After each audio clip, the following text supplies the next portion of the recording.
Well, thank you very much. The contributions have been very good. But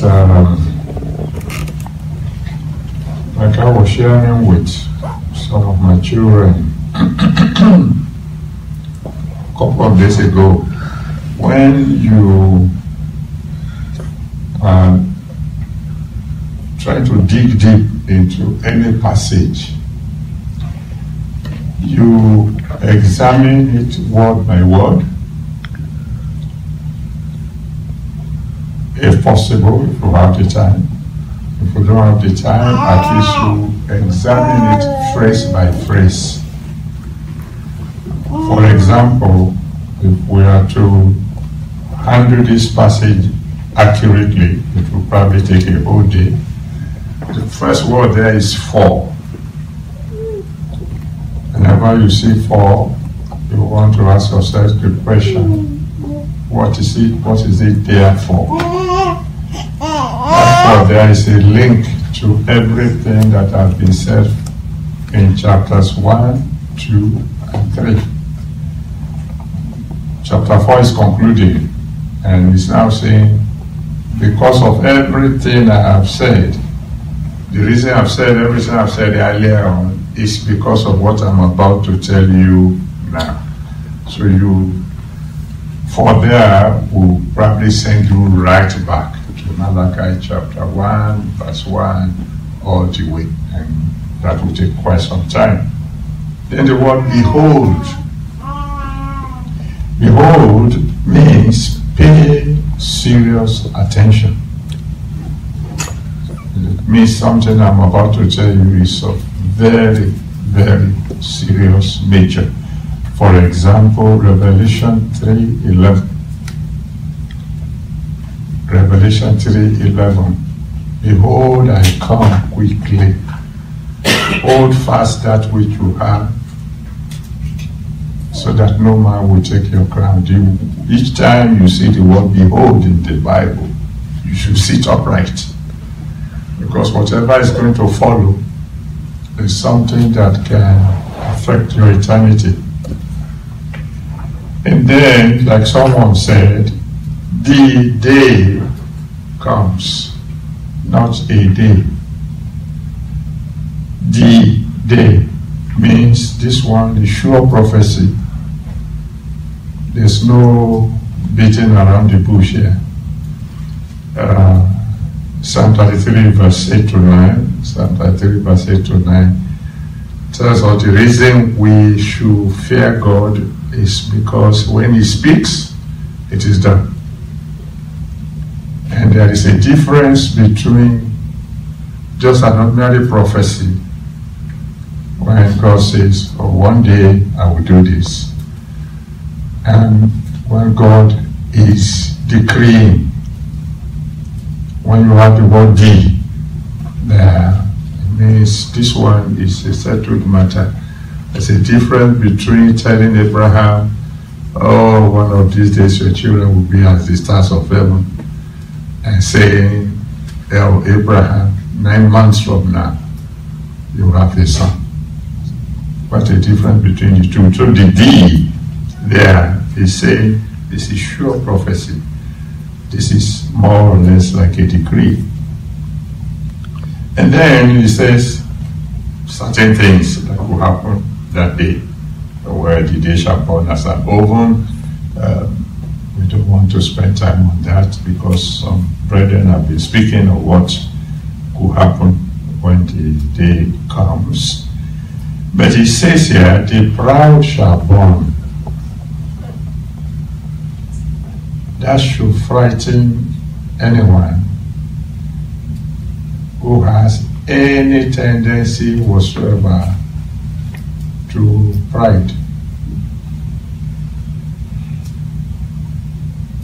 There's a very thin dividing line between self-confidence and pride. Oh, I'm not proud. I'm just confident in myself. That very statement is the statement of the proud. Without God, we are nothing.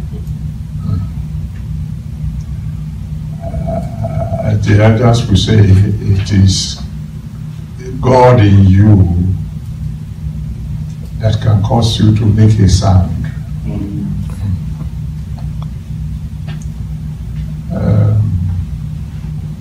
Remember one occasion I challenged some strong members of cults in my village, and their response was, "You are not the one speaking.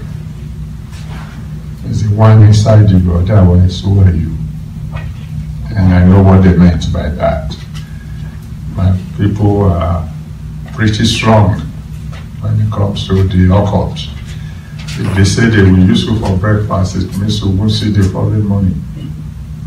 So for somebody whose father's name they know, whose mother's name they know, whose origin they know, they knew when you were born, they probably had an idea where your, what do you call this one?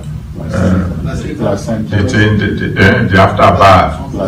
How the placenta was buried. For you to now stand up and challenge all of them, they know you are not the one sounding. There's something inside you now that's bigger than you. So for you to say, I am only self-confident, you are already saying you are taking the position of God. Everyone in his right senses knows without him we are nothing. Without him we can't even breathe. That's why he says everything that has breath should praise the Lord. Now I say the proud shall burn. 1 Peter 5 verse 5. 1 Peter 5 verse 5 says God resists the proud. And then he went on to say the wicked also shall burn. That's amazing because the Bible says in Psalm 7 verse 11, Psalm 7 verse 11, that God is angry with the wicked every day. Every day. Psalm 7 verse 11. But then he says in Job 21 verse 30, Job 21 verse 30, that the wicked is reserved for the day of destruction. Now God is angry with the wicked every day, but there is a particular day of destruction for which the wicked is reserved. So you can go on taking it section by section like that. You can say he went on to say, saith the Lord of hosts. Who is the one talking here? It's the commander-in-chief of all the hosts. When God uses the title Lord of hosts, he's talking about a military title, a soldier, one who can fight. And you can settle down on that one and study the Lord of hosts and see how he fights on land by asking the ground to open his mouth and swallow people up. How he fights in the sea by drowning them where there is enough fish to finish the job. How he fights in the air, being the original bomber. So the Lord of hosts is not someone you want to mess around with. He's the one speaking here. And then he went on to say he would leave them neither root nor branch. Tells you that when God decides to fight, there will be nothing left. He doesn't just, when God really wants to fight, by the time he finishes, there will hardly be anything left to show that the fellow he fought had been here. And a very good example will be King Saul. The day he died, everybody that could be considered anybody real related to him died the same day. The only one left was somebody who was lame. That's maybe mostly. And it's not even a good reminder of a thing. So you probably see the reason why people like me fear him. I know some of you are far deep in theology, so you know we shouldn't be fearing God. And then it came to the word birth, and you can see that there's a switch immediately. It's comparing two things now.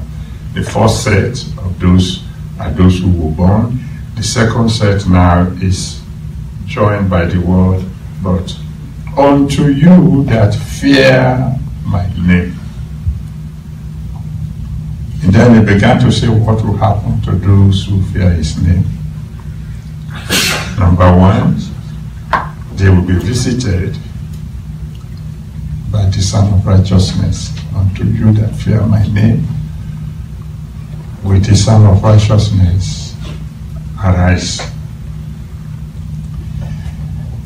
Visited by the Son of Righteousness, we could again spend time on, of course, the Son of Righteousness as another big title for Jesus Christ. And some people have spoken about that. He's a light. You can talk more about the sun because it gives heat. You can talk more about the sun. It gives life. If the sun were to set permanently, within a short period of time, there will be no human beings, no plants, nothing left. So that's why in the olden days, the idol worshippers, the Incas in particular, worship the sun. They know they get quite a lot from the sun. Or you can go deeper, and if you have done a little bit of science, that the way the sun produces heat is by burning up a little bit of itself every day. And so for Jesus to be called the Son of Righteousness tells you that everything you get free from the Lord, he paid for it. It was by his stripes you were healed. It was by shedding his blood that you were saved. He became poor that you might be rich. He went to hell that you may not go there, and so on and so forth. Everything about God, about Jesus Christ, is similar to how the sun produces the energy that gives the heat and the light to the world. Anyway, so he said the people who fear his name will be visited by the Son of Righteousness. They will be healed because he will come with healings in his wings. Of course, we could discuss the fact that he says he has wings. That's a big topic on its own. With wings, you fly. With wings, you carry. He carried the children of Israel to himself on eagle's wings, etc., etc. And you know that when you are being carried, you're just going for the ride. I mean, flying from Nigeria to America on your own wings, you are likely to be tired quite a bit on the way.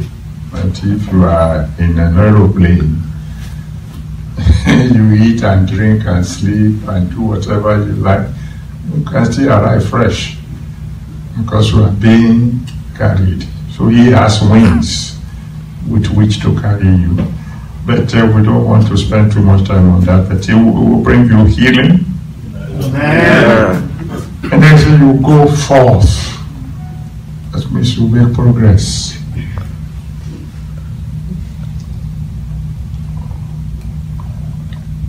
And again, you see it in Jesus Christ. He said, if I be lifted up, I will draw all men to myself. Not only will you go forth, you will grow. To grow means not to be stagnant. It means to keep on increasing.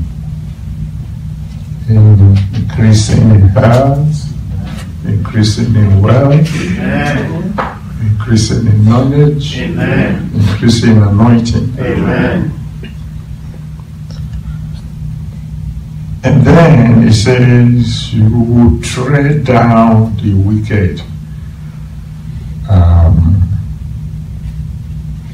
That means you will be victorious over your enemies. Amen. And then when he says you're going to be treading down enemies, and he said that's going to come after the Son of Righteousness has visited you. He's telling you that the victory will not be because of your ability. The victory will be because of the Son of Righteousness. In other words, victory without a fight. So we can go on and on and on like that, and we can spend hours just looking at this passage. But I want to spend the next few minutes on the advantages of fearing the Lord. We've seen some of them already listed. You will get divine visitation, you get healing, you grow, you go forward, you tread down the enemies, and so on and so forth. But because before I discuss these advantages of fearing the Lord, I need to explain the difference between what theologians call referential awe. They say the Bible does not ask you to fear God, it asks you to reverence Him. Oh, deal with Him as in great respect. So it's not fair. I didn't know, I never studied Greek and Hebrew, so I don't know too much about all these deep things that theologians know. And I think I'm grateful to God that He just left me with English and my native Yoruba. Because I believe there is a difference between reverence and fear. I tried to explain it to some of these big theologians not too long ago when I gave an example of the ocean and fire. And I said, I have a little place I go to by the beach, by the Atlantic Ocean in Lagos. Anytime I want to really wait upon the Lord, I escape to that place. Because at night I can walk for kilometers along the beach, undisturbed. Many times I don't see anything behind because it is the ocean on all the way. Even at night, you can see sea. There's no shade, so you have light. And after I've been walking for a long period of time, my legs begin to ache, particularly my feet begin to burn like a bit of coal or fire.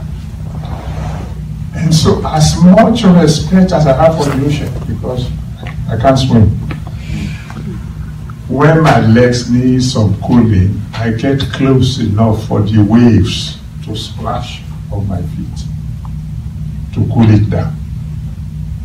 I respect the ocean mightily.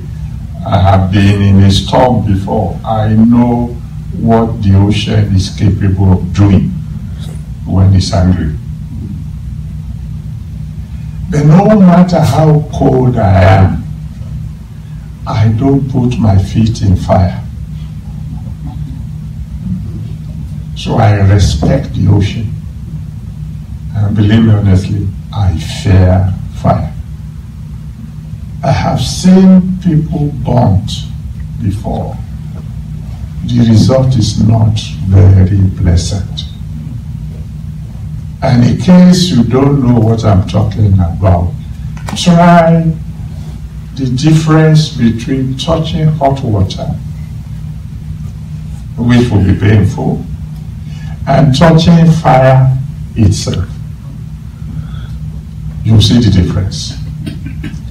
In Hebrews chapter 12, verse 29, Hebrews 12, verse 29 says, our God is a consuming fire. And he's just talked about the day that when that day comes and begins to burn, nothing will be left. Fire does only one thing, and it does it efficiently. It burns. And when fire burns, the only thing that is left is called ashes. And there is no science found yet that can return ashes to wood. Once it becomes ashes, it's ashes. In Psalm 119, verse 60, verse 161, Psalm 119, verse 161, David said, my heart stands in awe of thy word. Psalm 119, verse 161. In other words, David, he said, I have great respect for your word. Not, I fear your word.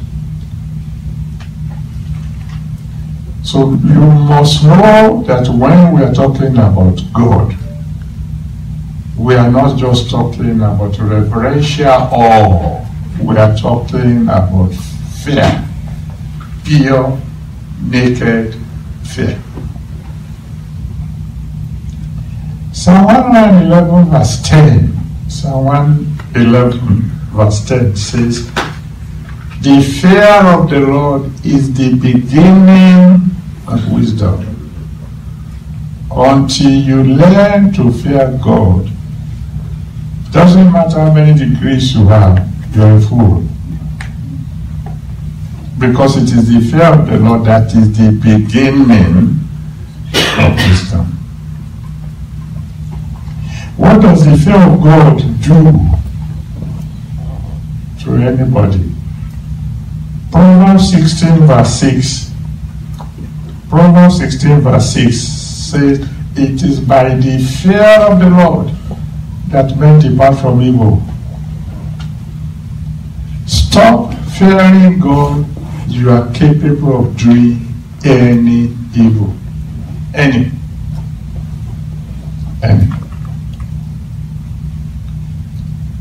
That's why I tremble when I hear people who say, once you're born again forever, you can never go to hell again. It doesn't matter what you do after. I beg to disagree, because this will send more people to hell than any other theology. Because the moment there is no fear of punishment, man can go to any extreme. I won't mention names, but there is a great man of God, and I still believe I'm praying for him that God will help, who at the time we got born again, we all just want to study him. We want to hear his preaching because it's deep. I mean, he can explain things to you in a manner you enjoy. Not too long ago, I found that he too began to deviate. And he began to twist the Bible. And one passage he twisted so badly that shook me was in John 15, from verse 1 to 7. That, he is the vine, we are the branches. If any branch does not bear fruits, he tears away, etc., etc. He has taught us on that before. Now he says he tears you away just for a while. But since he went ahead to say, I misunderstood verses 6 and 7. Verses 6 and 7 is plain. If a branch is torn away, it dries up, and men will gather them and burn them. He said, no, it's not you that will be burnt. It's the fruit that didn't mature, our Lord. I wasn't surprised when a couple of years later I learned that he divorced his wife for 50 years and married another. Man is capable of any evil, any, if there is no fear of God. You need to take note of that. It is by the fear of God that man departs from evil. And for your information, it is by the fear of the Lord that your prayers are answered. Because if you depart from evil, there will be nothing to block the way to the answer to your prayers. Isaiah 59, verses 1 and 2. Isaiah 59, verses 1 and 2 made it clear. The hand of the Lord is not shortened, but he cannot save. He hasn't changed. He's still there, the Almighty. His ears are not heavy that he cannot hear. He's still hearing prayers. But your sin, your iniquity, will separate between you and your God. Isaiah 59, verses 1 and 2. That is why we find so many mighty men of God who have been mightily used of God becoming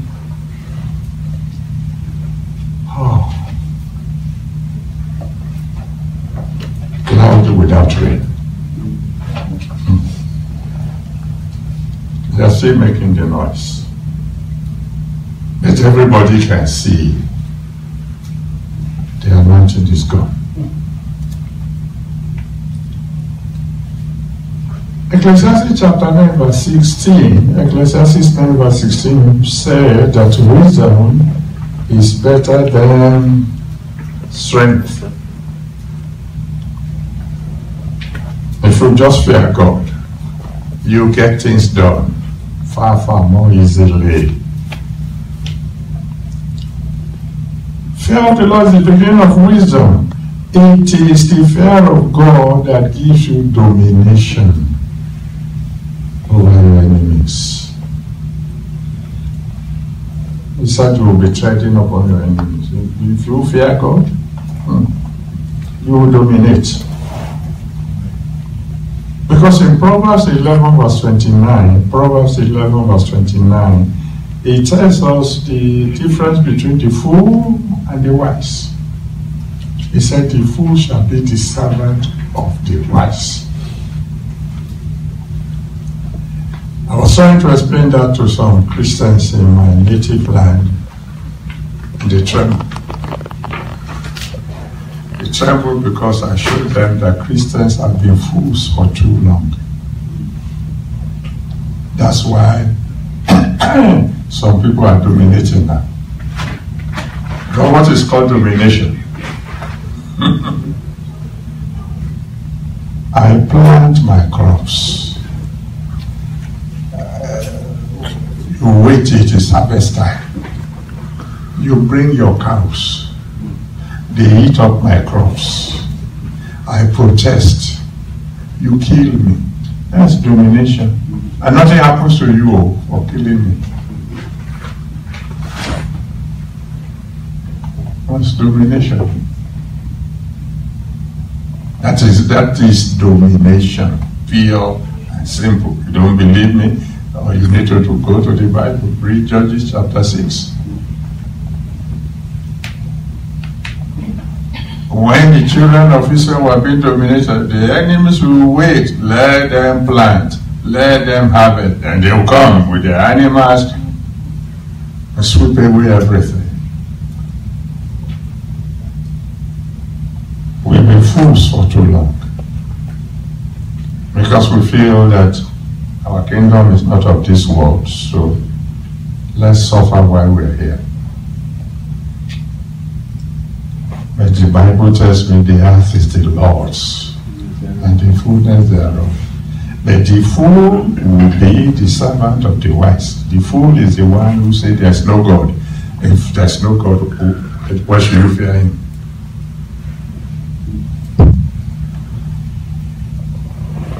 Proverbs chapter 3 verse 35. Proverbs 3 verse 35 tells me one major advantage of fearing the Lord. He says, the wise shall inherit glory, but shame shall be the promotion of fools.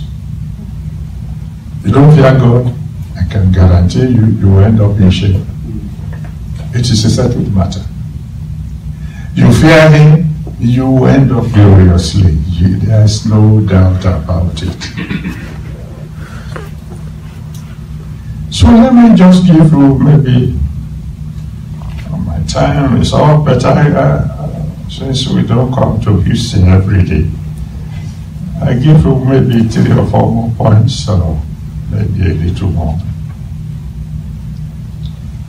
What are the advantages of fearing the Lord? Psalm 25 verse 12. Psalm 25 verse 12 says that if you fear the Lord, he will guide you. He will teach you which way to choose. In other words, whenever you have a major decision to make, if you are one of those who fear the Lord, you can be sure of guidance in decision making. He will guide you. He will guide you. Number 2, and I like this one a lot. Psalm 25 verse 14. Psalm 25 verse 14. He said, the secret of the Lord is with those who fear him. You fear him? You always get divine revelations. He will tell you what's going to happen before they happen.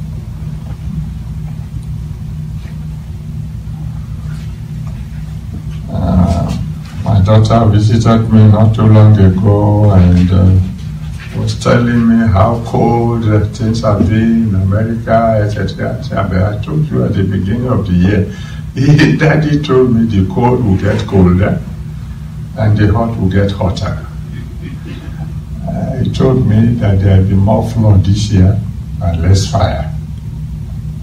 And we've seen a little bit. So he said, you are right. So I said, I'm sorry to say, you haven't seen anything yet.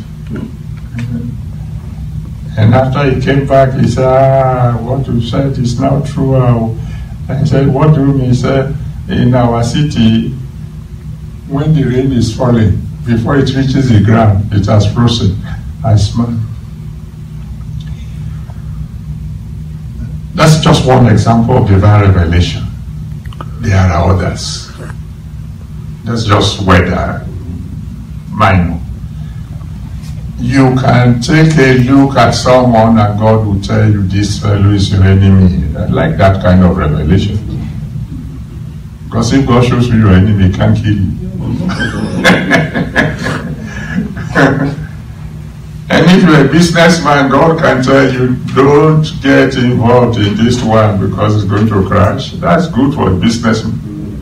You know what to invest in so that you don't lose everything you have gained. I'm not a businessman, I wish I were. I've always been a teacher. Divine revelation. That's benefit number 2. Benefit number 3 is protection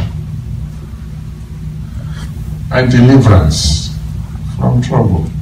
Psalm 34 verse 7. Psalm 34 verse 7. The angel of the Lord encamps round about them that fear him to deliver them. You may not see the angels, but if you fear the Lord, you will never walk alone. They are there. They camp round about you.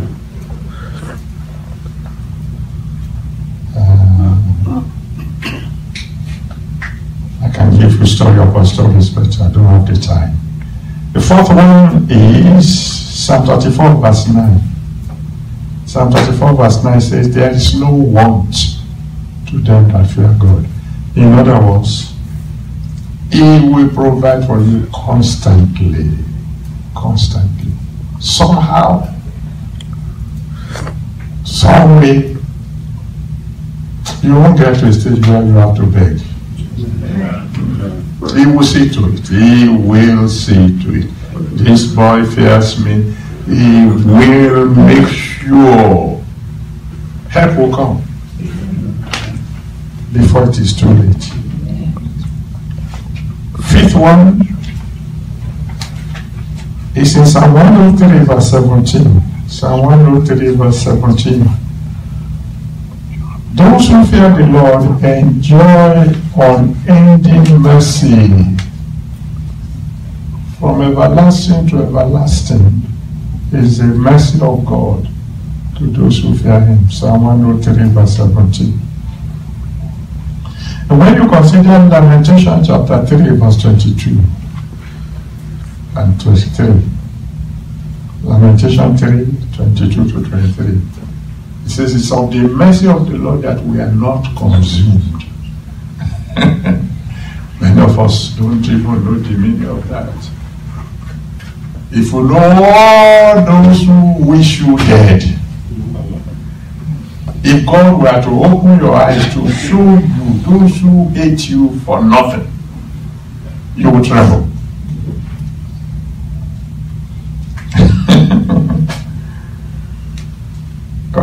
Somebody was preaching not too long ago. He said, they asked Billy Graham, have you ever considered divorce? He said, no, divorce no, but murder often.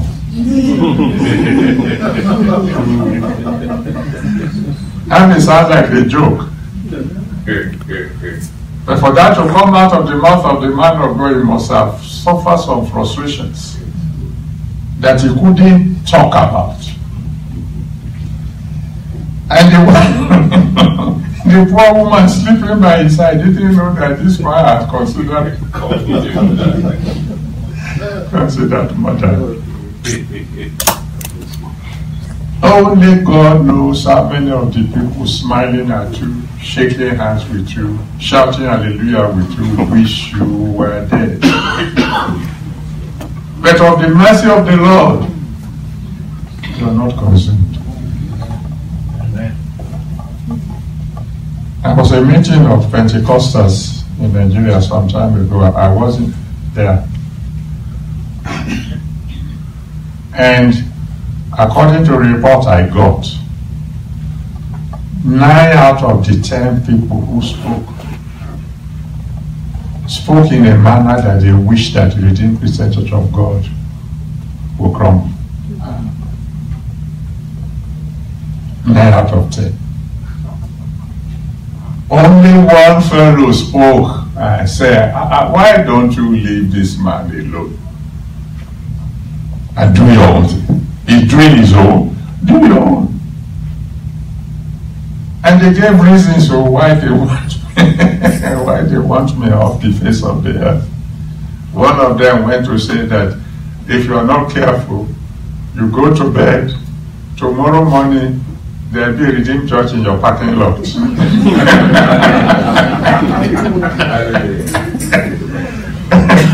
One said if your vehicle should break down and you don't move it long,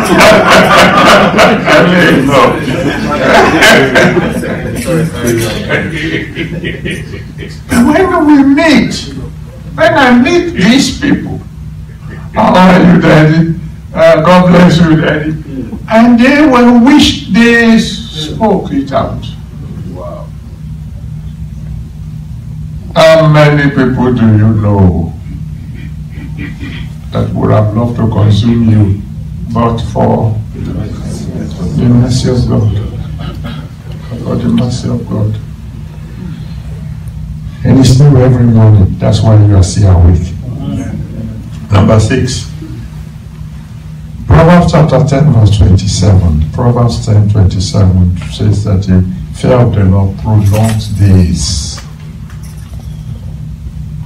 If you fear Him, you will live long. Those who fear God don't die suddenly. He makes sure that they live long. Let me give you one more. 7. Proverbs 22 verse 4.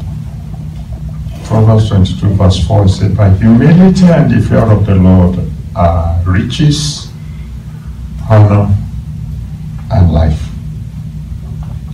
Riches, honor, and life. That's true prosperity. You fear God, you have the kind of prosperity that has no sorrow added to it. You will prosper, you will be honored, because there are some people who are rich and are hated and are not heading home. But you can be rich, you can be honored, you can enjoy life. Conclusion. If you fail to fear Him, He could see to it that your destiny is truncated. All you need to do is ask King Saul. 1 Samuel 15. Can read it from verse 1 to 24. 1 Samuel 15, 1 to 24. Because if you don't fear God, everybody has something he fears. If you don't fear God, you will fear man. It's automatic. And when you fear man, that will become a snare for you. Because the Bible says the fear of man is a snare. Saul, why didn't you obey the one who made you king? I fear the people. That's what he said. 1 Samuel 15, verse 1 to 24.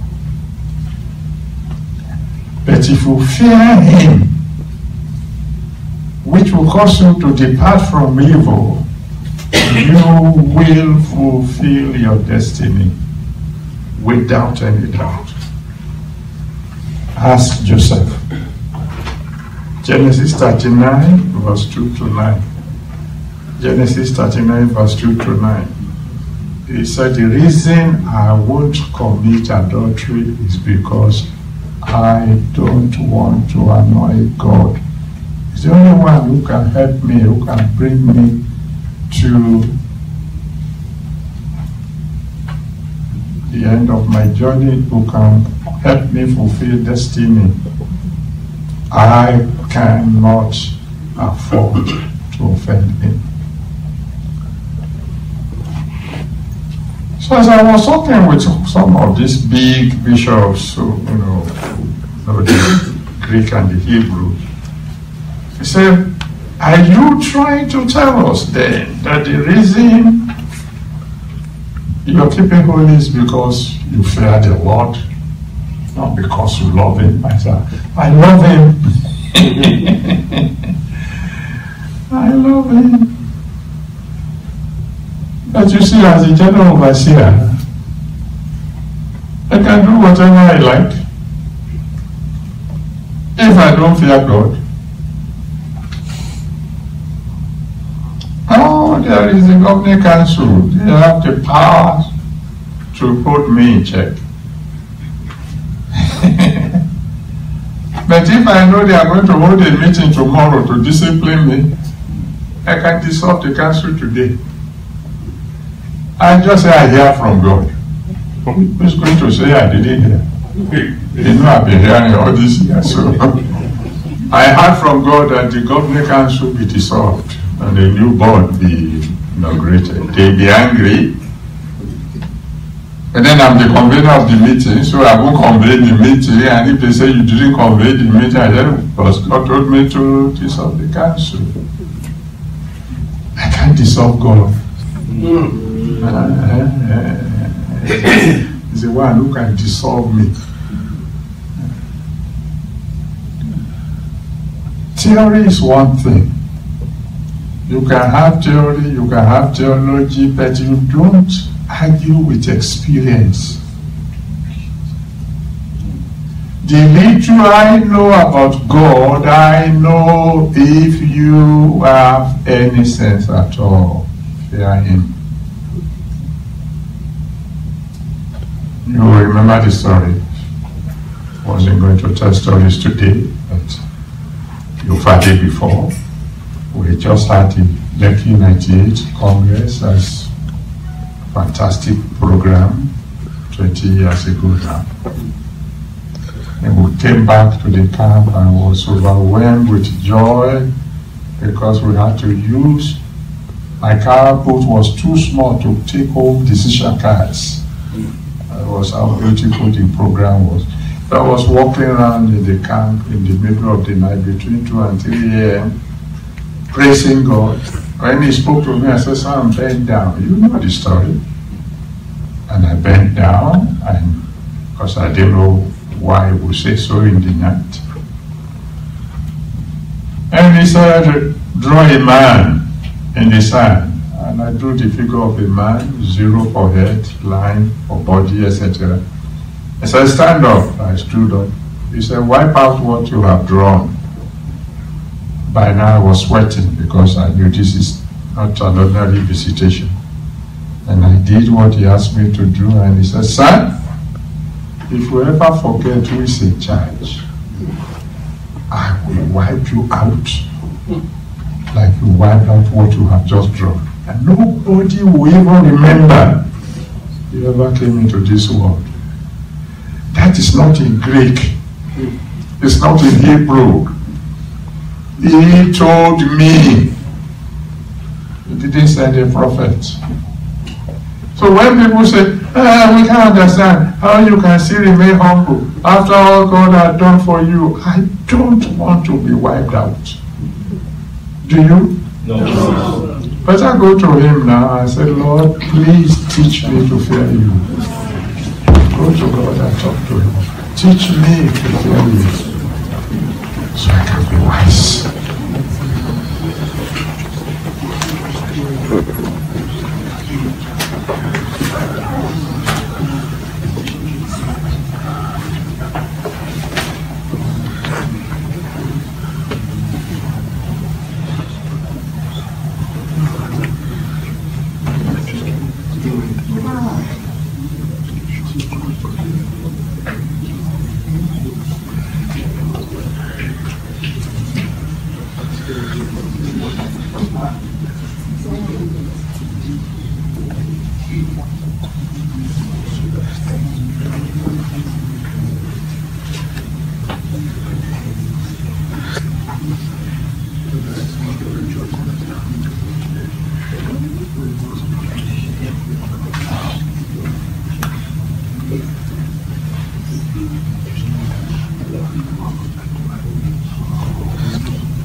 And then let's pray for the program.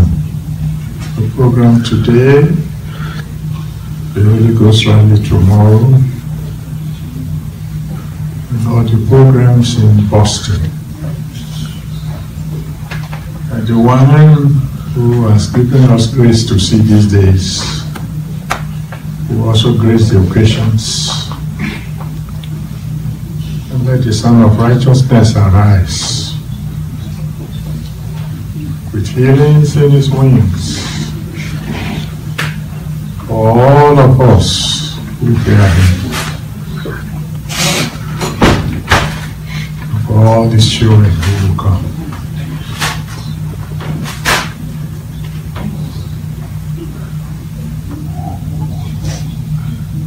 Thank you, Father.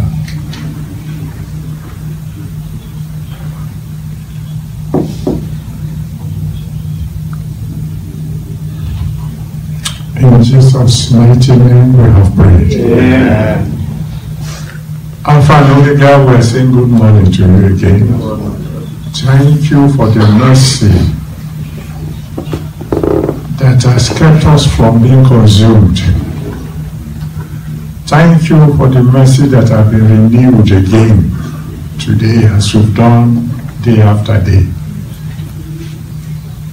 Thank you for your patience with us in those days when arrogantly we thought we were the one doing whatever we are doing. Thank you for speaking to us again this morning. Please accept our thanks in Jesus' name. Amen. Father, please teach us to fear you. Plant your fear in our hearts. Amen. So we never do evil again. Amen. Plant your fear in our hearts so we will never disobey you again. Amen. Plant your fear in our heart, Lord God Almighty, so that we will be under the authority that you have set up over us in Jesus' name. Teach us to fear you, O Lord. Amen. So that we can be healed. Amen. So we can make progress. Amen. So we can grow. Amen. So that we can have life. Amen. Have abundance. Amen. And be honored. Amen. More than anything else, teach us to fear you so that we can end up with you. Amen. And please, all over the world today, send help to your children. Amen. In all our programs today, please, Father, be present. Amen. Tomorrow, do marvelous things. Amen. In Boston, do great things. Amen. And whatever may be our individual needs today, my Father and my God, if it is our pride that have been hindering our prayers before, even as we forgive, Lord, answer us. Amen. Let it be well with your children. Amen. Send help to all of us. Amen. Take care of the homes we left behind. Amen. Please take care of your church. Amen. In Jesus' mighty name we have prayed. Amen. Amen. Praise the Lord. Hallelujah.